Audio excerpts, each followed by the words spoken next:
देखो अभी अपने पड़ोसी देश बांग्लादेश में सत्ता का परिवर्तन हो गया। वहाँ की जो आर्मी है उसने क्या किया, बांग्लादेश में तख्ता पलट दिया। और ये कोई बड़ी बात नहीं है कि बांग्लादेश में पहली बार तख्ता पलट हुआ है। इसके पहले 1975 में भी बांग्लादेश में तख्ता पलट हुआ था। फिर उसके बाद 1990 में और अब 2024 में बांग्लादेश में सेना ने तख्ता पलट दिया। और देखिए बांग्लादेश में जो हिंसात्मक दंगे हो रहे थे छात्रों के द्वारा, उन दंगों में आप ये समझिए कि कहीं ना कहीं शेख हसीना की जो सरकार थी वो नाकाम थी।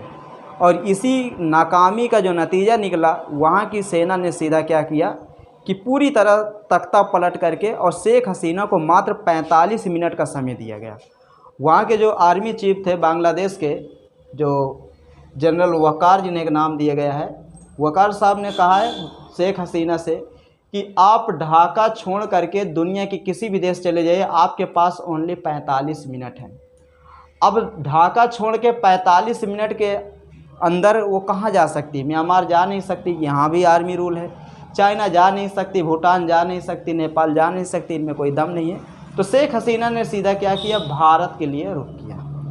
और जब भारत के लिए शेख हसीना का फ़्लाइट लगभग वही आप ये समझिए कि 2:15 में यहाँ से ढाका से उड़ा और इंडिया पहुँचा, तो शेख हसीना बहुत ही चैन के साथ आप ये समझिए कि सांस ली। और यहाँ पर शेख हसीना की जो बहन है वो पहले से पश्चिम बंगाल में ऑलरेडी रह रही है और उन्हीं के साथ वो यहाँ पर आ गई।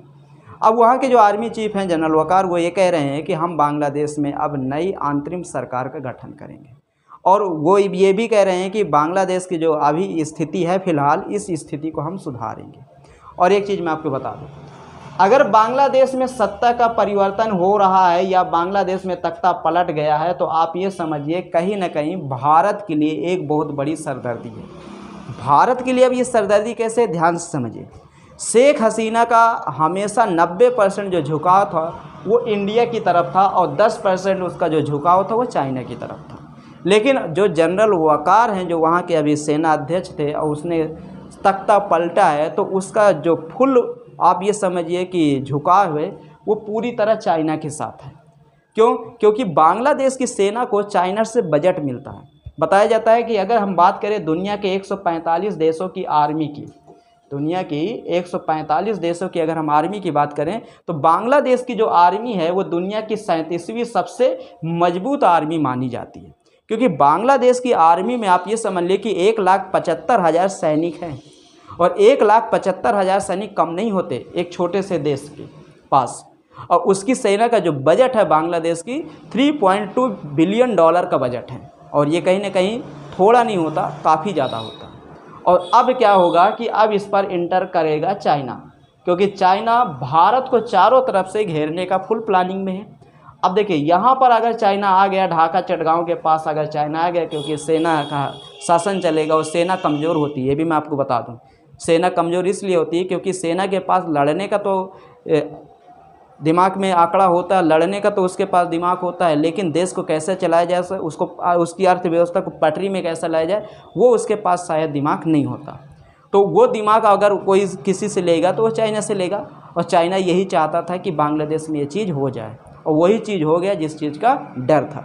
अब शेख हसीना यहाँ पर आ गई हैं, तो देखिए शेख हसीना को कहीं ना कहीं हो सकता है कि बांग्लादेश की जो सेना है वो सेना शेख हसीना को कुछ अलग चीज़ करार दे करके, हो सकता है कि शेख हसीना को यहाँ पर कोई विशेष सज़ा का भी प्रावधान कर सकती है, आप ये समझिए। तो कहीं ना कहीं देखा जाए शेख हसीना की मुश्किलें और ज़्यादा बढ़ती हुई नज़र आ रही हैं, और पता नहीं कौन से उस जन्म में गुनाह की होंगी जिसकी सज़ा शेख हसीना को अब मिल रही है। और एक चीज़ बता दूं आपके, अब बांग्लादेश में महंगाई बढ़ जाएगी, क्योंकि देखिए जब कोई अंतरिम सरकार बनती, सेना का तख्ता पलट होता है, तो कहीं ना कहीं देखा जाए बहुत सारी चीज़ें बहुत सारे देशों के साथ उनके जो एक्सपोर्ट और इम्पोर्ट होते हैं वो बंद हो जाते हैं। क्योंकि सेना पहले अपना पेट भरेगी फिर दूसरे का पेट भरेगी। म्यांमार की क्या स्थिति है? म्यांमार तो पूरी तरह बर्बाद ही हो गया, आप ये समझिए। पाकिस्तान की क्या स्थिति है? पाकिस्तान सेना के कहने पर पूरी तरह बर्बाद हो गया है। तो वैसे ही आप ये समझिए कि आने वाले समय में अब ये बांग्लादेश भी बर्बादी की कगार में जा रहा है, अगर ऐसा ही रहा तो। क्योंकि एक लोकतांत्रिक सरकार बहुत ज़रूरी होती है उस देश को चलाने के लिए। और यहाँ पर लोकतंत्र का आप ये कहिए कि लोकतंत्र की पूरी तरह यहाँ पर हत्या कर दी गई है बांग्लादेश के अंदर, और ऐसा नहीं होना चाहिए। कुछ कमियां सरकार में भी थी और कुछ कमियां वहाँ के लोगों में भी थी, कुछ कमियां वहाँ की सेना में भी थी। कहीं ना कहीं देखा जाए सब लोग मिल के एक इतने बड़े एक चित्र का विकास किए हैं। जो आज इमेज दुनिया में बांग्लादेश की बन रही है वो कहीं ना कहीं बहुत ही घातक है।